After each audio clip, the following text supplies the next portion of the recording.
साठी आज मतदान सुरू आहे। सकाळी 7 वाजल्यापासून प्रत्यक्षात मतदानाला सुरुवात झाली आहे। अजित पवार बोलतायत, थेट जाऊया। तसं माझं मत मी तुमच्या पुढे मांडलं की नाही, इतरांचं प्रत्येकाला त्यांच्या मनाला जे योग्य वाटेल ते उत्तर देण्याचा अधिकार संविधानाने दिलेला आहे। त्यांनी ते उत्तर दिलेलं आहे। मला ह्यांच्या कुणाच्याही उत्तरावर माझी नो कॉमेंट्स।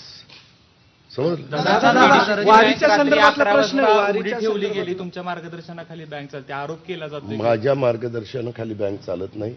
मी बँकेच्या डायरेक्टर पदाचा 2 वर्षापूर्वी बहुतेक राजीनामा दिलेला आहे। 2 वर्ष झाली असतील। त्याच्यावर तसं बघितलं तर मी एका त्या बँकेच्या विकास सोसायटीचा एक सभासद आहे, ज्याच्यावर आम्हाला पीक कर्ज मिळतं, दीर्घ मुदतीचं कर्ज मिळतं। अशा पद्धतीने माझा काही संबंध नाही। तरी देखील कुणाला काही वाटत असेल तर चौकशी करणं हे प्रत्येकाचं काम आहे। चौकशी करावी, जे कोणी दोषी असतील त्यांच्यावर कारवाई करावी। मला जसं तुम्ही बँकेच्या संदर्भातला प्रश्न विचारताय तसं समोरच्या पॅनलचं सगळंच राजकारण पतसंस्थेत काय ते शरद संकुलमध्ये चालतं।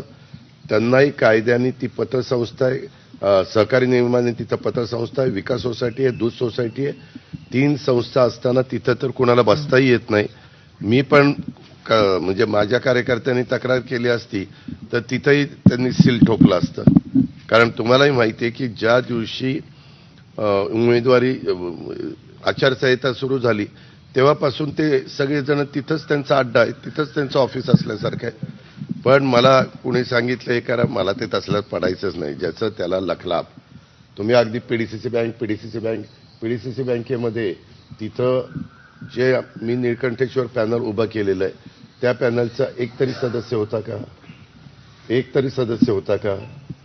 कुणी त्याच्यामध्ये नव्हतं। आता जे कुणी असेल त्यांना प्रश्न विचारा। मात्र तिथं आत्ताही तिथं लोक बसलेलीच असतील। आणि तुम्हालाही माहिती आहे, पण तुम्ही एक अक्षरांनी सांगणार नाही की सहकाराच्या नियमाप्रमाणे ह्याही पतसंस्थेमध्ये आचारसंहितेच्या काळामध्ये कुणालाही बसता येत नाही, तिथं बसून पॅनलचा प्रचार करता येत नाही, यंत्रणा राबवता येत नाही, याद्या तिथं करता येत नाही, काय ते ह्याचे एजंटचे फॉर्म वाटप असेल, काही असेल। काल पण रात्री तिथं बसूनच सगळं राजकारण चाललं होतं। मला रात्री पण फोन आले, दादा आता तिथं स्क्वॉड पाठवा, बघा काय होते ते। काय करायचंय, त्याचं त्याला लखलाभ।